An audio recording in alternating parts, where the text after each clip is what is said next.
Matimunoitwa ngo. Ini ndinoitwa Hailu Chirauso Netsianwa Onga Chiwa Sigauke. Tabva kwaMutare kumakomo kutambokutsika iyo tiraenzi venyu. Tasvika kugamuchirwa nehama.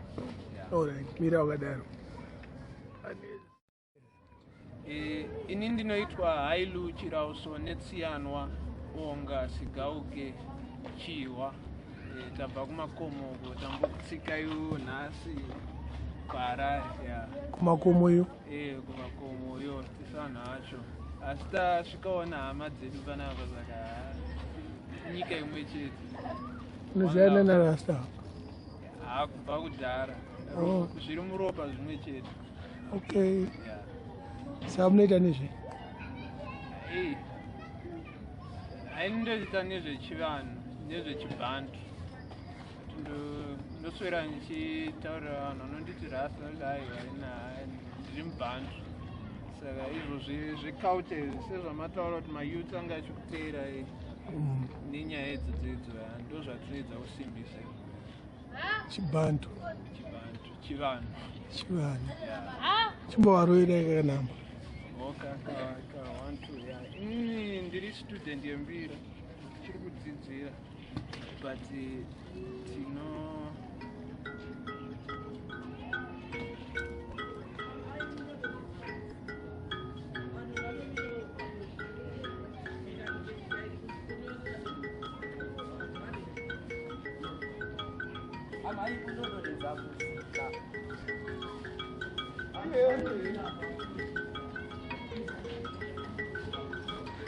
akasuda hosho dzaizvi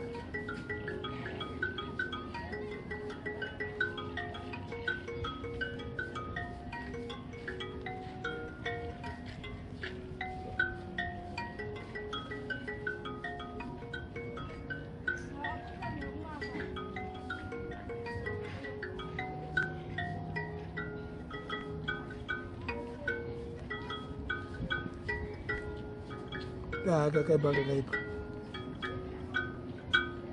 saka anonzi chia inonzi karigamombe kana kuti dongi mombe mbudzi. Zvirechi izvozvo? Aiwa ndo zvainenge ichitaura.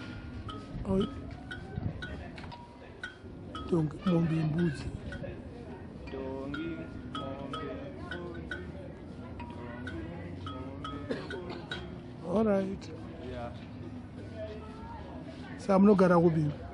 Ini ndogara kwaMutare kumakomo. Kokuno kuHarare? Ndinohoswa kuHatfield.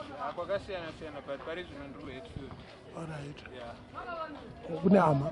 Kune hama guru wangu wandakakura naye kwaMutare akushandira muno Mbare. Mudzimai wacho akabva kusununguka first child. Alright. Kungosimbisa. Kusimbisa mhuri Matare.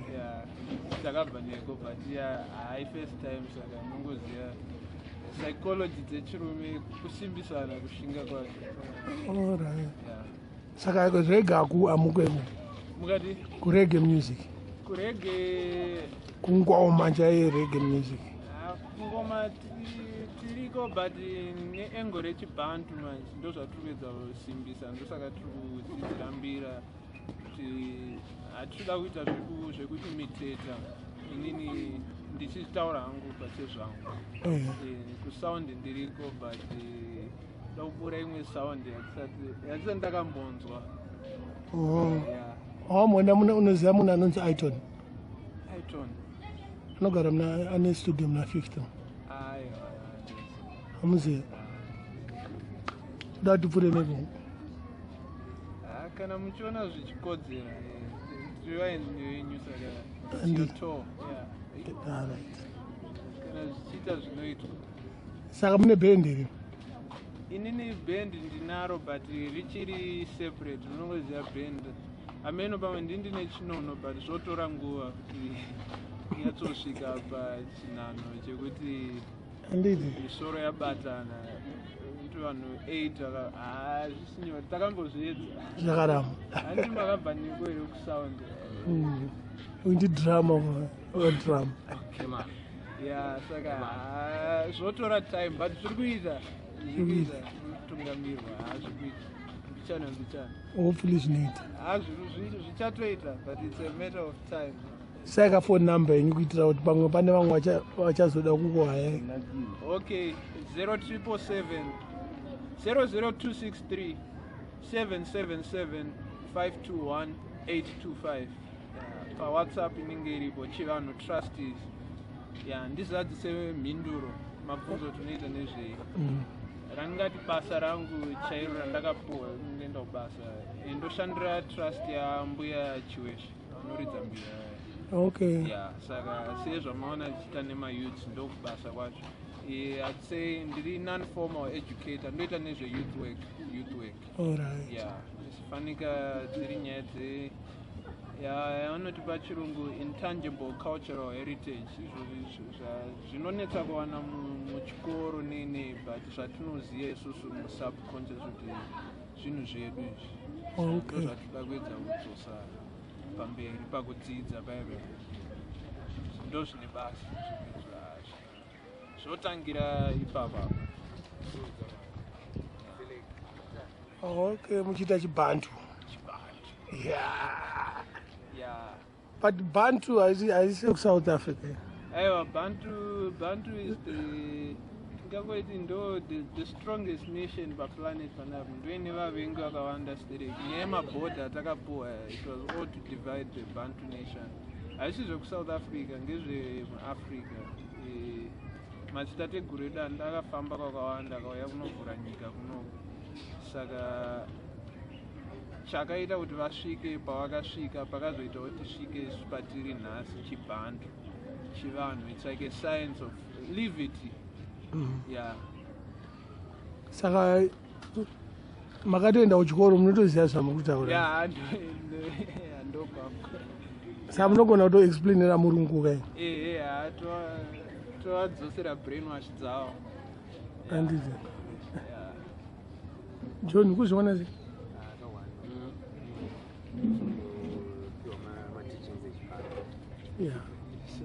Tese tiri mabhandu tinotongodzidzisana zvinhu zvakawanda zvatakarambidzwa but tichiri kuzviziva kuti tipuse but the poor get wiser every day. So mariches ari mukati maona amuite zvepolitics asi politics hatiiti toita zvechivanhu isu tiri vanyai vepasi saka vanyai vepasi zvirechizo tinofamba nema-energies ma-original energies toite zvimwe zvemapepa izvi kanaita sei. Alright. Munopota mbanje hongu mupanjeri mogo yechivanhu mogo yechivanhu bute hongu kofodya dzimwe nguva kubhiya dzimwe nguva haisusu tiri vanhu zvinoita mambo zvinokudzwa manje patiri panhingikapo tiri pahenisa. Because yourself, you say that you don't take binding, you take more. So we ourselves will take binding as it is right. And crops, and what? Hashish, do you take hashish? Yes. Hashish you take. But it's the same plant. Chirungu chinoita kuti No, zvinhu zvishamisire stereki. I know it's right. But the same plant. It's a plant. Magwenzi, zvangofanira kuti mota dzinopiwa mazita akasiyana siyana. Toyota Mazda imota engine. What about science racho rinechete? Aiwa izvatiiti. Don't take. Aiwa izvatiiti. So maybe no Babylon team. Chinonetsa panyaya dzezvinhu zvinezvi kune zvinhu zvinoita zvekugadzira pachibantu ndo zvinhu zvatisingabati izvi zvinongokura naturally we are free zvinoita kugadzirwa. Imi muri against Babylon system? We're not against anything, but we are for something. But I'm follow Babylon system. I don't believe Idzungu. Aungatedzere zvinhu. Vada ngobisa ndebe. Vada kubisa brainwash muvanhu. Tivadzorere kuti Bantu. Vazive kuti vanhu. What is Bantu? My brother, what is Bantu? I didn't man. I must have a doing. Okay, Bantu. You want an English answer? Yeah. Bantu are the original peoples of the earth, the melanated peoples of the earth, the inhabitants, original inhabitants of Africa. From where? From where? From creation. For the might. Huh? For the Almighty. Yes, sir, of course. Yeah. Are they the ones that created God? Who? The Bantu. Did they create what? This said. No, the Bantus are the guardians of the earth. Those are the Unu. Because Unu kuremekedza nzvimbo dzinoera, vanhu vanoera, variko, mhuka dzinoera, ndosaka tine mutupo. It's a holistic livity. Even nye mutupo. If you look at it, it's conservation. Yeah, zvichiroti vanhu vanga vagaya zvakawanda kana instrument iri mabantu maguardians because ukapa munhu puranga nechiyotigadzira chero chawada hapana munhu pfungwa hadzisviki apo ende kana kuedza uchirudunura kuti chinhu chakatangwa sei you have trouble, you become psychotic. Yeah, because zvinhu zvechivanhu zvakanyorwa kudhara saka Is there any Bible about the people? No. Mbira nechirungu inonzi? Mbira. But ndo chimama chepiano, chema organ, what. This are not do re mi fa so.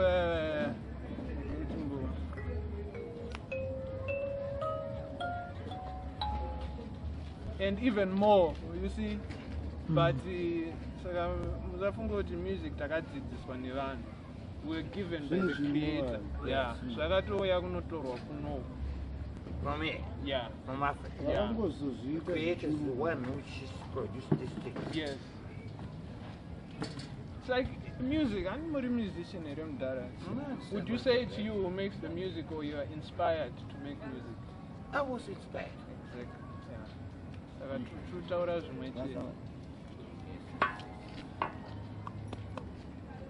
Saka zvakwana.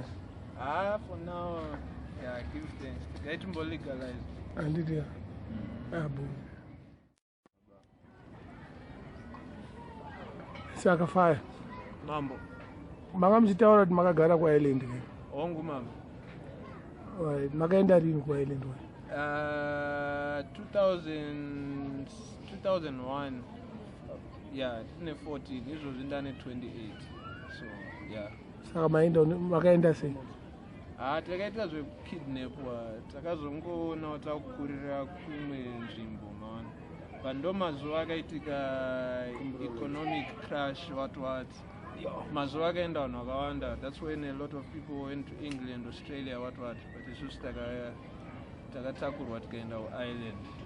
Yeah. Makati makakidnapwa nani? Neupenyu nevabereki. Because kukurira musango and it wasn't planned or we were not informed. Zvinhu zvakangoitika nenguva, how life changed at that time for everyone. Saka that's how it felt and that's how it is. Semwana wanga wasina choice. Yeah, you don't have a choice. Yeah, you don't have a choice in decisions like that, but you live the consequence as a person regardless. Yeah, and those are the Magara kubu island city. What city? Capital city known as Dublin. Oh, Dublin. Okay. Yeah, but takuita zvema art ndakazomove kuenda ku West Coast because ndokune culture munyika imomo kunonzi Galway. Yeah. All right. Yeah. Because ndandine crew sound. ma-Jamaicans nema-Africans saka tine band rataishanda naro. Then from the sound mwe anga ari mu-Jamaican he opened a restaurant saka tata kushanda sound nemukitchen tichibika saka Galway was the place, yeah. Right. Ko ambuya Hwezha makawaonera natateguru takasanganiswa muno muHarare ndatodzoka asi ndanga ndatova nemakore ndichivatsvaga ndichiedza kuvabata kuti ndandaresearcha ndikaona kuti pane pavakalauncha trust yavo muna 2014 I think, yeah. So I was trying to get in contact because ndine mamwe links kuGermany saka ndakatombovatera Berlin. Shouts to Chamu, yeah man, big artist, Gweja, sculptor and dancehall artist, Zimbabwean man. Vari ku Germany, ku Berlin, Chamu. Bongo wapedzisa vese. Yeah, Champupuri, Breezy, Metaphysics, team reku African Diaspora, LBC, team reku Portugal, Ghetto, Cover Damura. Worldwide, yeah, give thanks. Indeed. Tirigo, Harare, Zimbabwe. Mbare. Yeah, shouts to Mbare, yeah, Mbare, Zimbabwe live. Shouts to Jamaica Joe's Island. Shouts to Nati Wela. Yeah, Mdara ifamba nana Bob. Anoridza magitara ku Island Gogo. Yeah, shouts to all the people. Gweja mwari ku Spain, so Baba Nina, yeah, shouts to everyone. Med Minox live representing. Magribhi. Chivano Trust. Sima Bantu and this Morasta. Anditi ko nyama munodya. Nyama tinodya.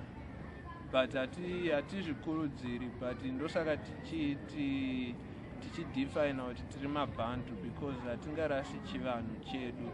You have to know that there's a purpose. Know thyself. No, that's all I can say for now. Yeah, know thyself. Indeed. Those are three my band. Yeah, Magribhi. Thanks very much. Yeah, give thanks, Med Minox. Madmunonzani Bantu Farai. Zita rekuberekwa Hailu Chirauso Netsianwa. Yeah, Chiwa. Mutare Massive. I wadzokerera zita rakuchemwani. Itafamba slow. Hailu Chirauso Netsianwa. All right, Abu. Yeah.